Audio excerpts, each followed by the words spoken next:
All right, well, I looked at a video today. Some guy with a blue tint in his hair. Matthew, are you out there? And the guy was so close-mouthed, and he didn't offer any proofs, pro or con, to his points. Seemed like the Qur'an was a credible book, but I could hardly hear anything he was saying. He certainly didn't speak out loud enough to determine what he was saying.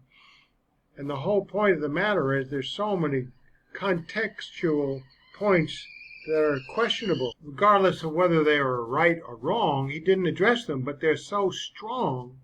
The historicity of it, the complete unbiblicism, the plagiarizing of the Talmud and other places.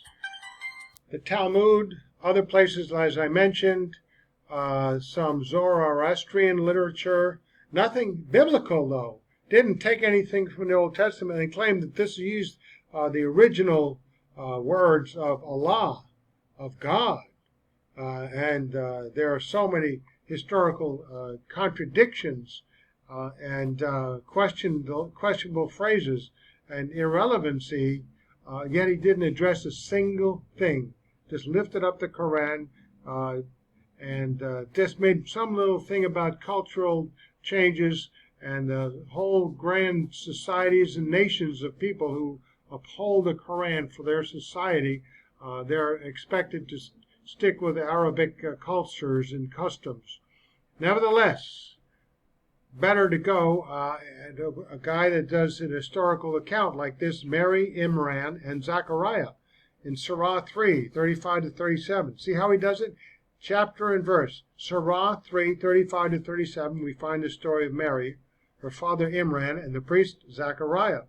Quran, Surah 3, 35, 37. He even cites it. Behold, a woman of Imran said, O my Lord, I do dedicate unto thee what is in my womb for thy special service, so accept this of me, for thou hearest and knowest all things.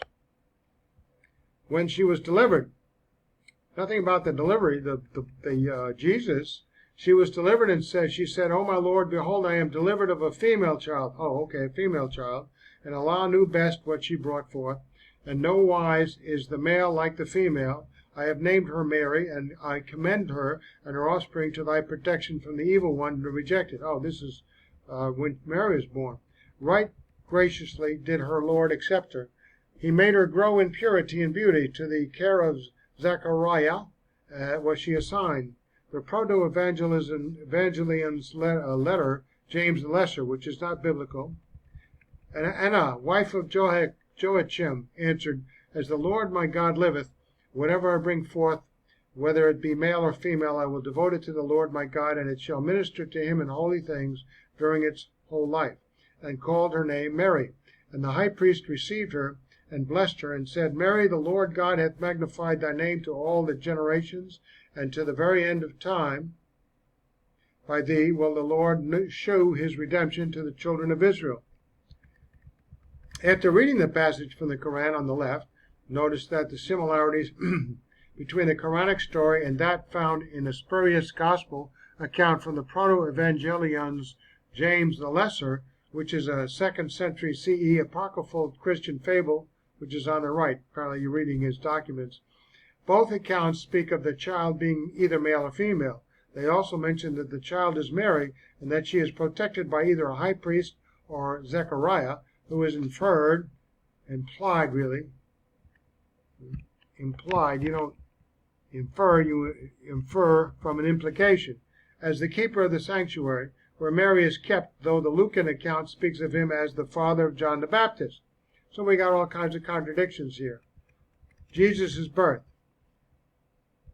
There are a number of accounts in the Quran which speak of the early childhood of Jesus.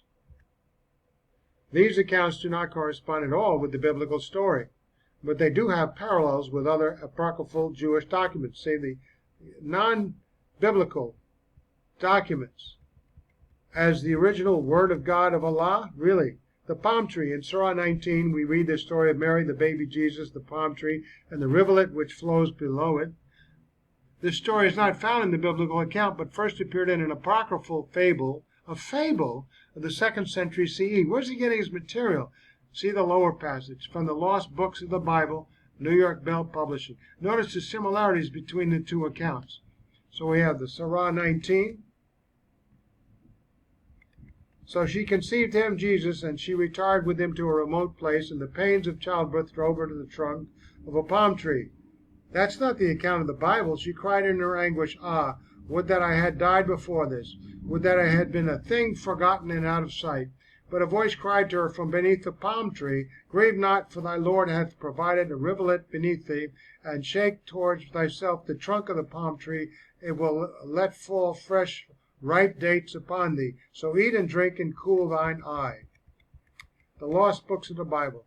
Now on the third day, after Mary was wearied in the desert by the heat, she asked Joseph to rest for a little under the shade of a palm tree. Then Mary, looking up and seeing its branches laden with fruit and dates, said, "I desire, if it were possible, to have some fruit." Just then the child Jesus looked up from below with a cheerful smile and said to the palm tree, "Send down some fruit." Immediately the tree bent itself toward her, and so they ate. Then Jesus said, "O palm tree, arise, be one of my Father's trees in paradise. But with thy roots open the fountain rivulet beneath thee, and bring water flowing from that fount." Now what happened to Jesus' first miracle of wedding in Cana? That contradicts the biblical account. Everything unbiblical. The baby, Jesus, talking. Later on in the same Surah 19 and verse 29 to 33, we find that the baby Jesus can talk. Nowhere in any of the Gospels do we find the baby Jesus talking. There is the account of Jesus disputing with the elders in the temple, but this story comes later, when Jesus had grown into a young boy. So where did this story come from? Once again, we need only turn to apocryphal writings from the 2nd century, this time to an Arabic apocryphal fable from Egypt, named the First Gospel of the Infancy of Jesus Christ, to find the same story. Surah 19. But she pointed to the babe. They said, "How can we talk to one who is a child in the cradle?" He said, "I am indeed a servant of Allah. He hath given me revelation and made me a prophet. He hath made me blessed wheresoever I be, and hath enjoined on me prayer and charity as long as I live. He hath made me kind to my mother, and not overbearing or miserable. So peace is on me that day I was born, the day that I die, and the day that I shall be raised up to life again." The First Gospel of the Infancy of Jesus Christ says, "Jesus spake even when he was in the cradle, and said to his mother, Mary, I am Jesus, the Son of God, and that word which thou didst bring forth according to the declaration of the angel." Again, unbiblical. Creating birds from clay. Jesus, according to Surah 3:49, breathed life into birds of clay. The source for this Quranic fiction is found in the earlier Thomas's Gospel of the Infancy of Jesus Christ, another apocryphal fable from the 2nd century. Quran, Surah 3:49. "And appoint him, Jesus, a messenger to the children of Israel with this message. I have come to you with a sign from your Lord, that I make for you out of clay, as it were, the figure of a bird, and breathe into it, and it becomes a bird by Allah's leave."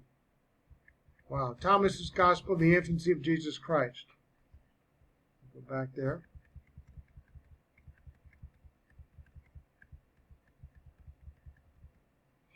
Then he took from the bank of the stream some soft clay, and formed out of it 12 sparrows. Then Jesus, clapping together the palms of his hands, called to the sparrows and said to them, "Go, fly away." Here we go. Heaven and hell. There are Quranic accounts which deal with heaven and hell, which have no parallels with our biblical accounts. It is not difficult, however, to find out where these stories originated. Take, for instance, the following. 7 heavens and 7 hells. Surahs 15 and 17, we find reference to the 7 hells and the 7 heavens. Without asking where these 7 heavens and hells are located, it will be helpful to note that the same number of hells and heavens can be found in the tradition called Jagiga and Zuhal. Gets it from all over the place. But none of the Quran looks like they plagiarized a lot. Miraj. In Surah 17, we have the report of Muhammad's journey by night from the sacred mosque to the farthest mosque. From later traditions, we know this ayah is referring to Muhammad ascending up to the 7th heaven after a miraculous night journey, the Miraj, from Mecca to Jerusalem on a horse called Burak. More detail is furnished us in the Jewish Mishkat, and Al-Mezabah. We can trace the story back to a fictitious book called the Testament of Abraham, written around 200 BC in Egypt, and then translated into Greek and Arabic. It's just like you're filling in stories. None of them is actually co-related or detailed. Another account is that of the secrets of Enoch, which predates Muhammad by 4 centuries. In chapter 1, 4 to 10, and 2:1 we read, "On the first day of the month I was in my house and was resting on my couch and slept. And when I was asleep, great distress came up into my heart, and there appeared 2 men. They were standing at my couch and called me by name, and I rose from my sleep. 'Have courage, Enoch, do not fear. The eternal God sent us to thee. Thou shalt today ascend with us into heaven.' The angels took him on their wing and bore him up to the first heaven." Interesting. But that was centuries before that. The Quranic description of hell resembles the descriptions of hell in the homilies of Ephraim, a Nestorian preacher of the 6th century. Balance. The author of the Qur'an in Surah 42 and 101 utilized the New Testament of Abraham to teach that a scale or balance will be used on the day of judgment to weigh good and bad deeds in order to determine whether one goes to heaven or hell. I thought it was by grace through faith. Paradise, the description of paradise in Surahs 55 and 56, which speak of the righteous being rewarded with wide-eyed houris who have eyes like pearls, has interesting parallels in the Zoroastrian religion of Persia, where the name for the maiden is not Horus but Paris. Stories which do not correspond with the biblical account. We've already seen a number of them already. There are other stories which do not necessarily follow any biblical accounts, but which have astonishing similarities with further apocryphal Jewish literature from the 2nd century. Haret and Marek.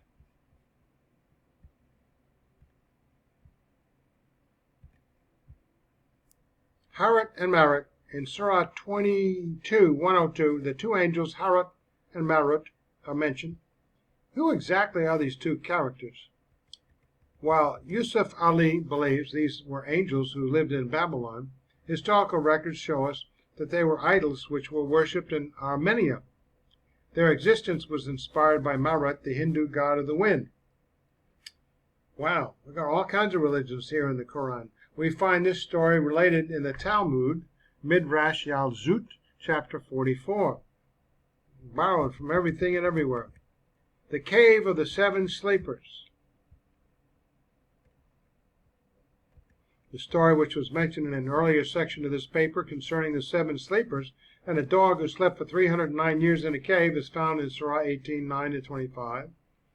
It has a striking resemblance to the book called The Story of Martyrs by Gregory of Tours.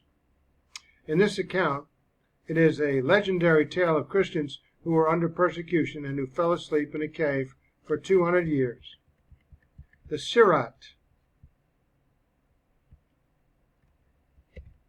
Though not recommended in the Quran by name, the bridge over which we all must pass to their final destiny is referred to in Surah 1971, as in the case of the Miraj, we must go to the Hadiths to find out what the Sirat really is. When we do, we wonder from whence such an idea originated. We don't need to look far, for a similar bridge leading over the deep gulf of hell to paradise is called Shinavad, the connecting link to the Zoroastrian book Dinkart.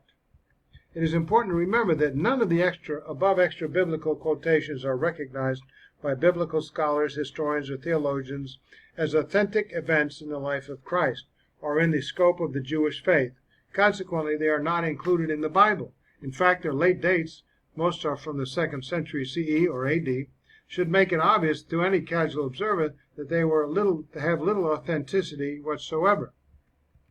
So when I was listening and watching the YouTube with that guy with the blue splotch in his hair, he never mentioned anything like this. These are absurd additions. They have to be explained to explain if you think the Quran is legitimate.